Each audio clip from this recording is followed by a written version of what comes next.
It's so good to see you. I haven't talked I to you. know it's been a long time. I know it has been. We went through COVID and everything, and now we're here. All right, so here we are. I'm just going to check Facebook to make sure that we definitely are live. Hi, everybody, and if you're there, please. When we're done, do you have to go away very quickly? Oh, 'Cause no, there's I've got a few minutes. okay, I have a comedian I want to tell you about. Oh, I like comedians.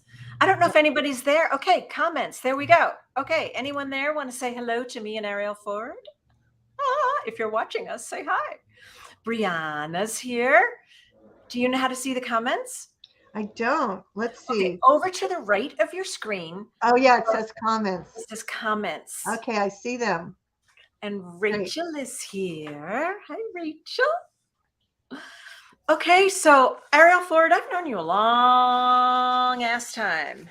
I actually know how long. We met in August of 1997, just weeks after Brian and I met. That's how I know. That's Because we were talking today about Phoenix. I don't know why, but how I had my first hot flash in Phoenix right after I met Brian. Meeting my soulmate put me into perimenopause. Oh God, I love that. Oh my God, and Joe Davis is here. Hi, Joe Davis. Oh my God, I remember that because we were doing an event with Nick Bunick. Yes, and your mom was with us, and that woman who's a famous doctor healer who's 110 now, she was with us. Gladys McGarry. Gladys, right. Oh my goddess. This is okay. So here it is, people. Arielle Ford is living proof that in 1997, we were doing events. Yes. And do you remember that event? We did it in a big tent. Yes. It's now a conference center. They actually built a conference center, but it was this massive tent, and it sat like 1,600 people, and there was standing room only.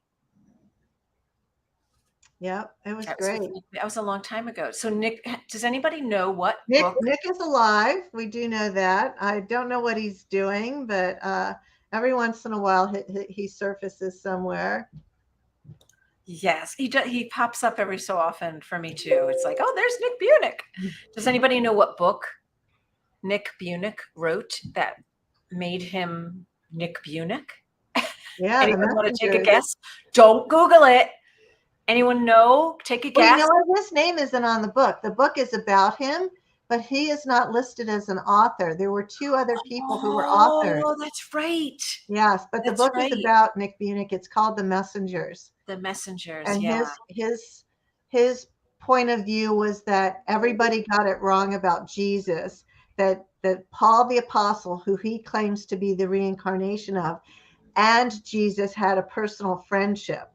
And so he wanted this book, The Messengers, to right that wrong. Oh, that's right. Yes.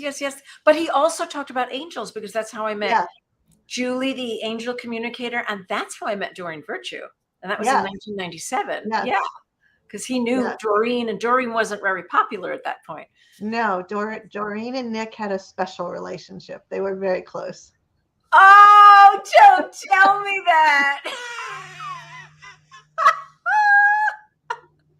So if you ever want like behind the scenes gossip about anyone out there. Yes, I have the book I'm never going to write. The book is called Notes from the Dark Side of the New Age, but I shall never write it ever. Me too. Right? You and Liz and Arielle write it together. But you know what? We're all human, doing the best we can from the level of consciousness that we have.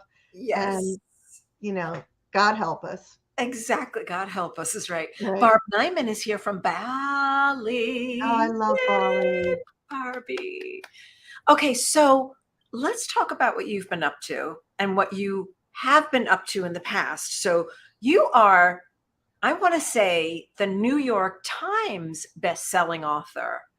No, I never quite made it onto the big list. I got onto the extended list, but you know, people always call me a best-selling author. It's like, well, what does that really mean anyway? I like to call myself a strong mid-list author. I put books out there, they sell to a certain thing. I'm not a household name, which is fine with me. I have no need to be famous. I do want to be rich, but I don't necessarily want to be famous. I know I love being rich too, in all ways. Yeah. Yeah. So that's the soulmate secret, Yeah. right?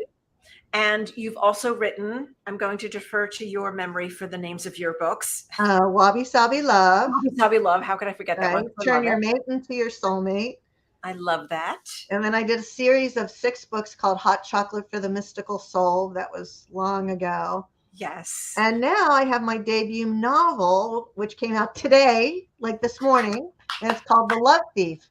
He broke her heart, he crushed her dreams, and then karma intervened. So it's a romantic, spiritual thriller with a very, very juicy revenge subplot and a surprise ending. So you can go to thelovethief.com and check it out. But why don't we do that right now? Hold on a second. Let's go to The Love Thief, because I do have a lot of questions for you about this. Sure. Because this is such a different adventure for you. And I just have to remember how I can share my screen, but I will get there because I'm smart. Oh, I'm such a technophobe. No, I'm I know just how a to baby do. when it comes to this stuff. It makes me nervous. I want to bite my nails.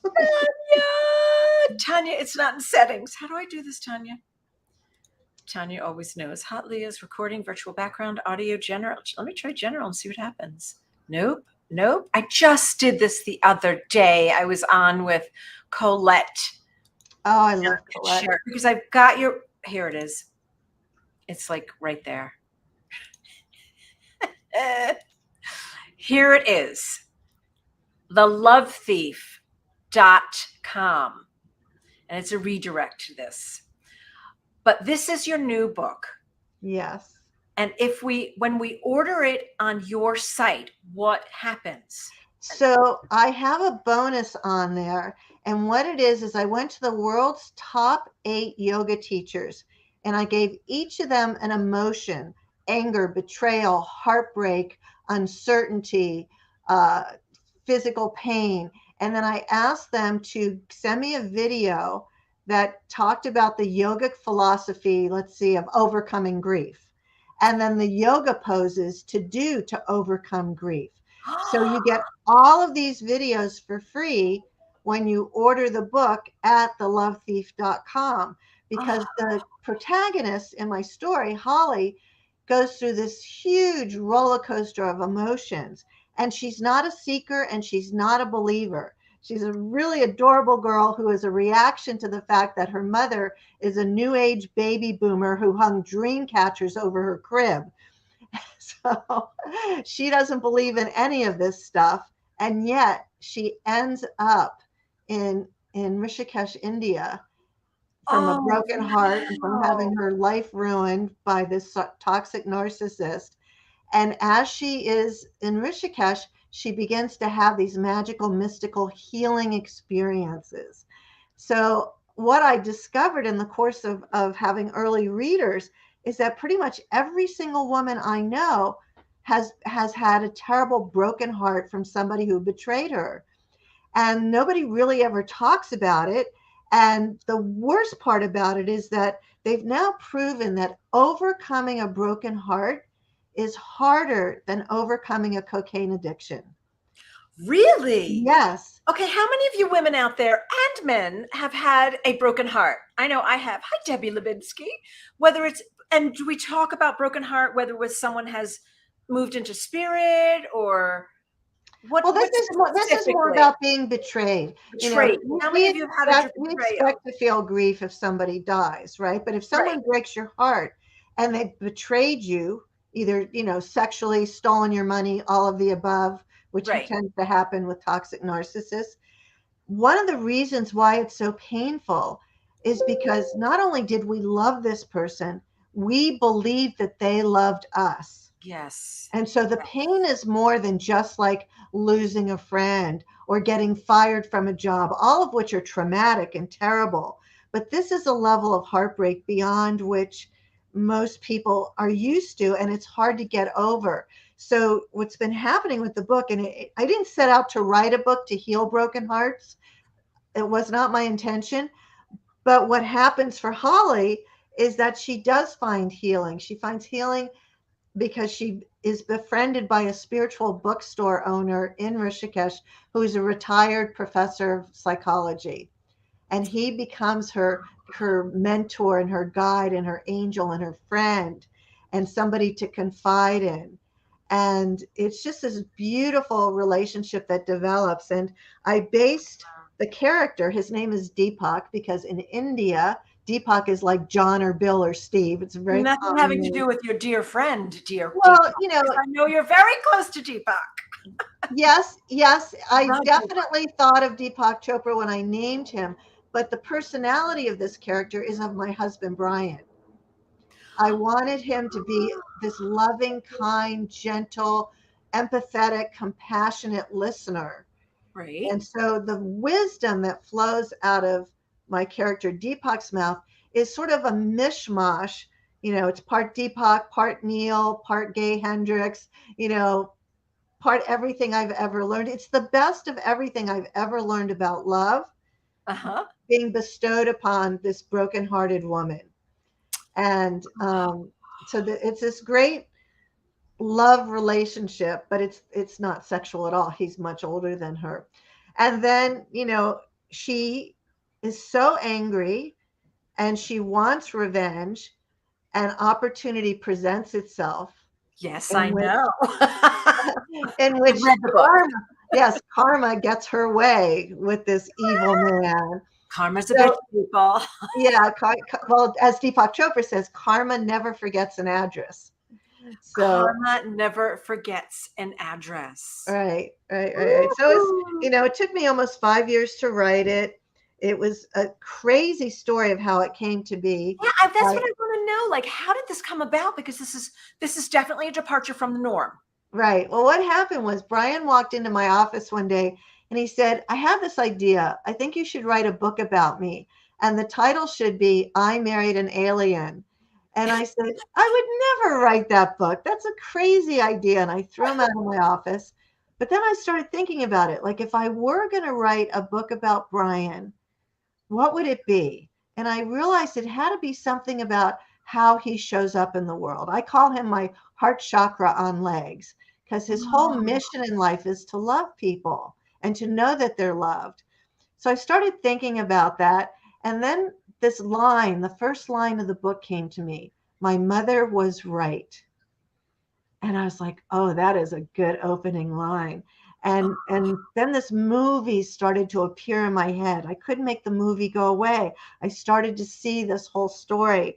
I've never written fiction. I never once put on my to-do list write a novel. Like, that was not going to happen. And yet this book kept showing up and I kept seeing it was going to be in India.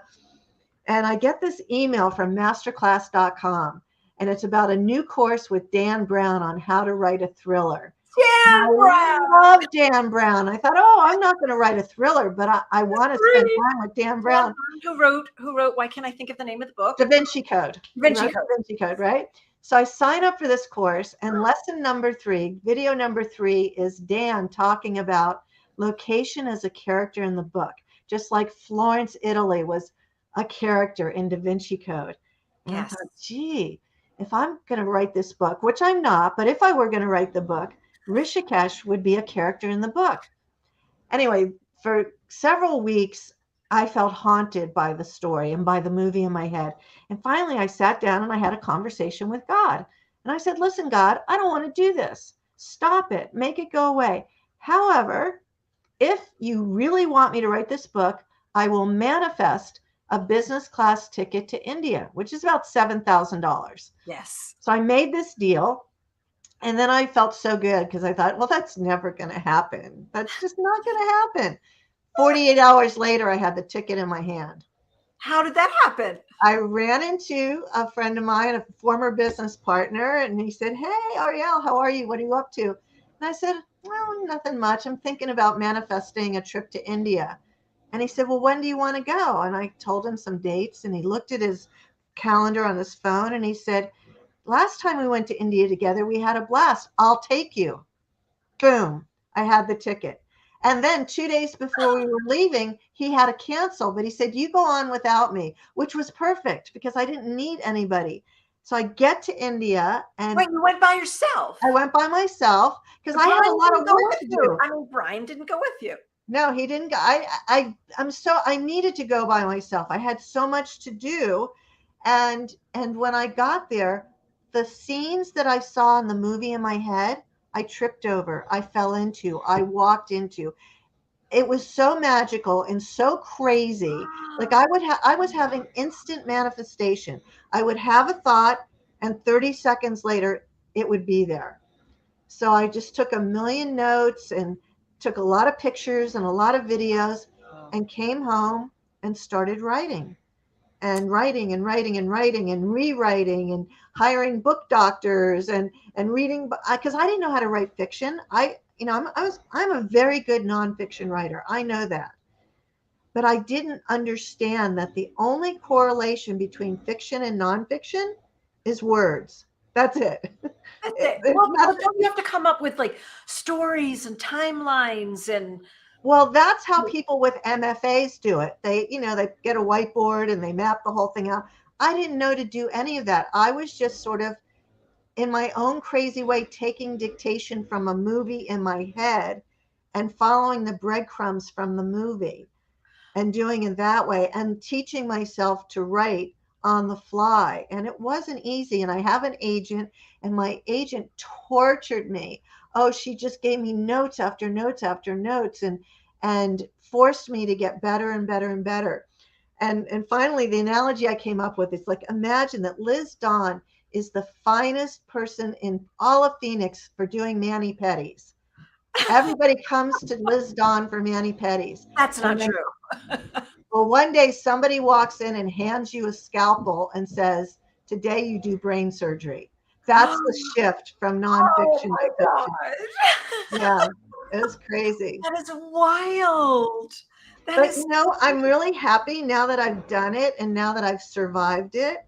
I don't know that I would willingly do it again, but I'm so excited by this creation that I really feel was a group thing. I know my sister was whispering in my ear For those so of you much. who don't know this, Arielle Ford's sister is Debbie Ford, who we Yeah, lost many years ago. I'm yeah, going to hold on a second. I want to put this in the comments. So it's the love thief. thief.com. Yeah, Okay. And that's where you can buy a copy of the book. And also, when you buy a copy of the book, you will get all of these amazing, complimentary, gifted yoga sessions with some of the greatest yogis and yoginis out there today. Sean Korn, I see, is on the yes, list. She's yes, amazing. I have a galley, well, not a galley copy, but I have the yes. You have a very early copy. yeah, I'm going to buy the finished copy, of Oh, course. yay. Yes, definitely. I can't wait. I think this is so exciting. So this is how this whole thing came about for you, because this is like such a departure. And what do you want people, because I know that you are a teacher at heart. Like you really are just a natural born teacher. What do you want people to really get from the book? Like There's a what is couple of it? things.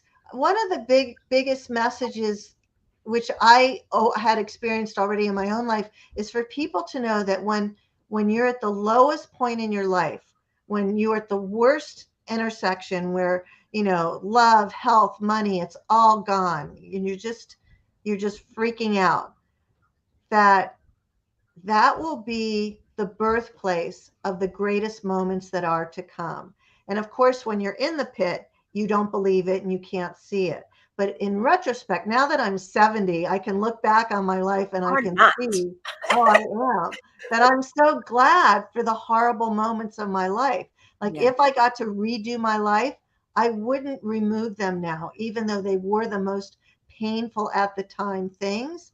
They resulted in things that my imagination isn't even big enough to have envisioned for myself.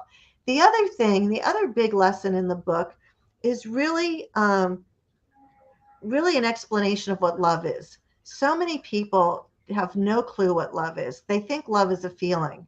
Oh, I know I love you because it feels like champagne bubbles going through my veins, and I think about you all the time, and haven't we known each other before, and blah, blah, blah, blah.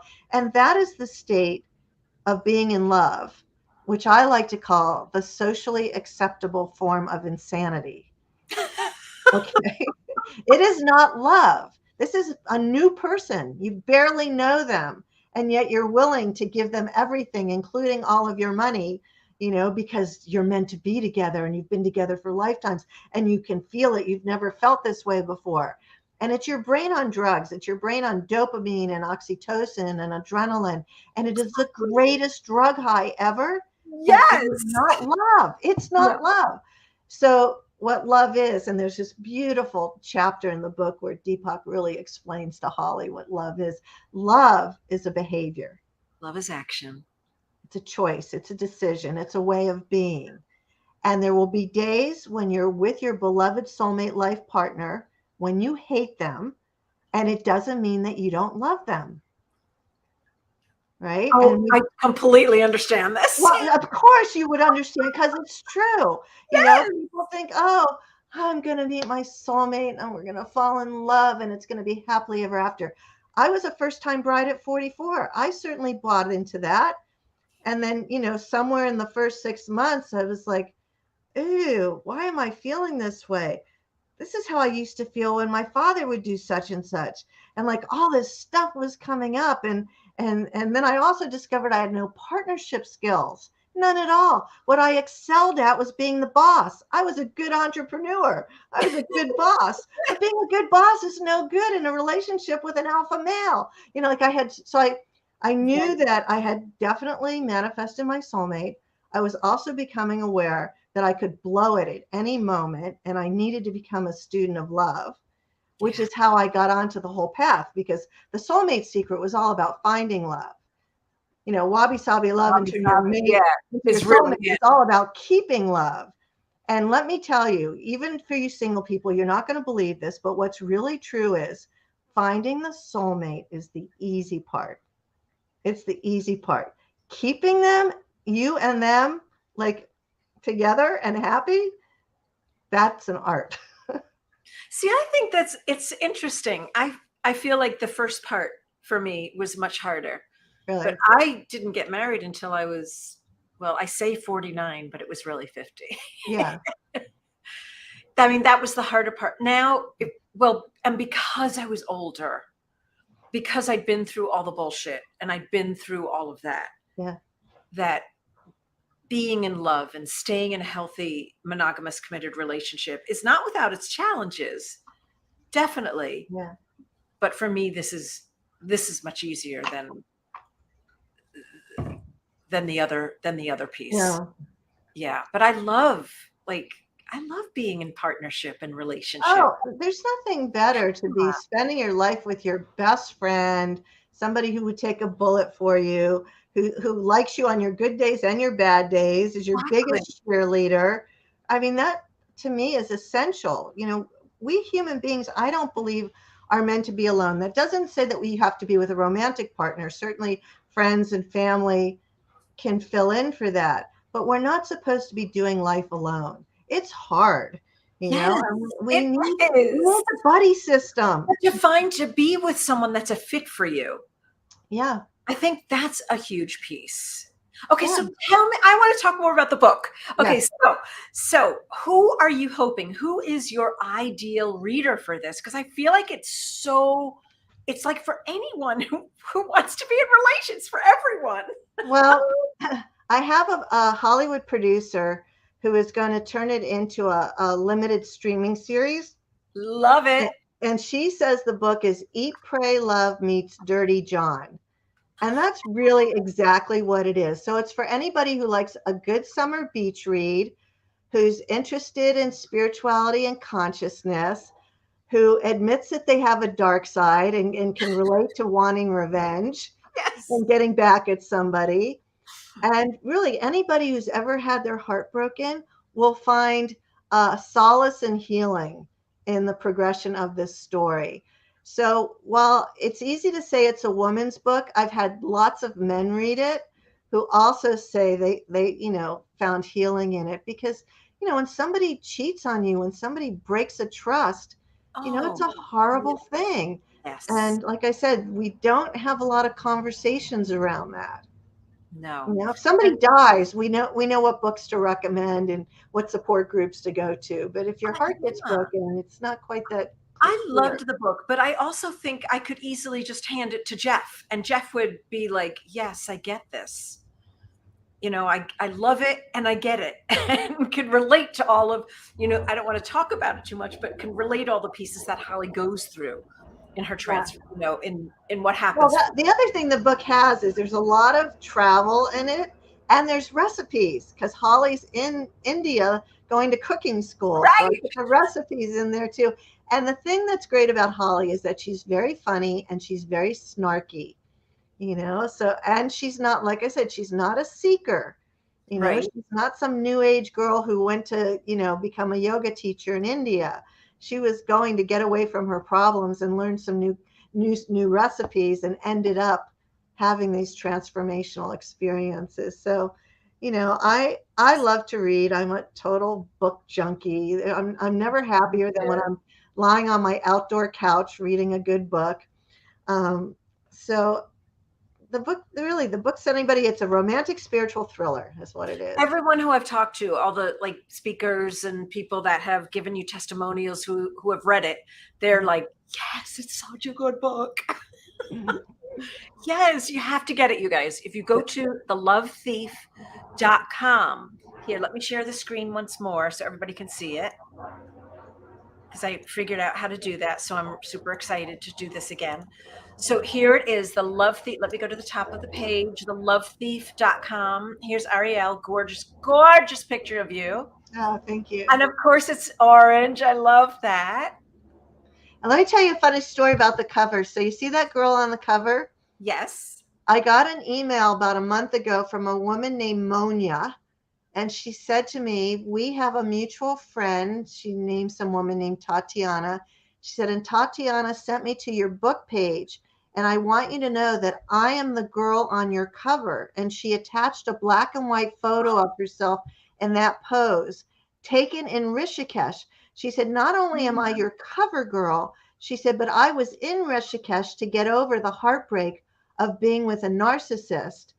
And No. it was just so mind-blowing. And she's from Serbia. So I took the email with the original photo of her, and I sent it to the book cover designer. And I was like, tell me the story of how this cover came to be. Well, it turns out she legally licensed that black and white photograph of Monia, and then did that to it to make it the cover, not realizing that someday, with 8 billion people in the world, Monia and I would connect. So my cover girl found me. It was her story that's in the book. She said, I don't have to write a book now. You wrote my story. Oh, And it was just another crazy mystical synchrodestiny thing that happened around this book. Arielle, I had no idea. Like, that is crazy. Like, she found you? I mean, she's like, because my email's my name at Gmail. I'm easy to find. And so right, she right. just emailed me Well, out of she the thought that she blue. saw the book cover and like, you Yeah, guys, this is, I you don't know have if to you read the can book see now. this. This is a Xerox printout of the photo that she sent me. No. Yeah. And then Like I did a Zoom with, and even stranger, I did a Zoom with her. And while I was on Zoom and we were talking, Steve, my tech guy, was here in my office fixing something, God knows what. And he hears her say, oh, I live in Belgrade, in the capital of Serbia. And Steve pops up. He goes, I'll be in Belgrade next week. Let me bring you some of Arielle's books. So Steve, my tech guy, ends up meeting Monia in Belgrade when he goes there on business. This book is like just the first. You know what I mean? It's just planting the seed. Yeah. For lots of magic and miracles to unfold in people's lives, as well as I'm sure there's going to be a TV show or a series or Yeah, movie the series. or something. Well, we have to get past the writer's strike, and SAG is about to strike on Friday. They're voting to strike. Which So wait a second. We can find lots of writers that aren't union. no, I'm not crossing any lines. And I actually, Okay. yeah, no, I don't want to do that. I have too many friends in the business, But and there are so many people that are undeveloped that could be, well, we'll talk about that. yeah. Well, and my producer's a big shot in Hollywood. She's not going to cross any Not lines going to do, either. okay. Yeah. No crossing union lines. That's right. Yeah, no. All right. I should know better because I was SAG and I was equity. So Well, even more so, right? no, I really resonate with justice. There's got to be justice in the universe. That's what's so satisfying about the book. I don't know if you saw the quote that I got from Natalie Ledwell, and she wrote in her blurb that the book was so satisfying that you'll want the proverbial cigarette at the end. All right, everyone, go and grab the book, thelovethief.com. I put the URL in the comment section. We've been with Arielle Ford, and we're going to see this on the big screen. I'm super, super excited for that. And I'm so excited that you did this project. Yes, thank you. Me too. Beautiful. Everyone, thank you so much for joining us. And Arielle, you stick around. Okay. Thank you, everyone. Thank you. Go read it and let us know what you think. Write a review. Write reviews. Yes.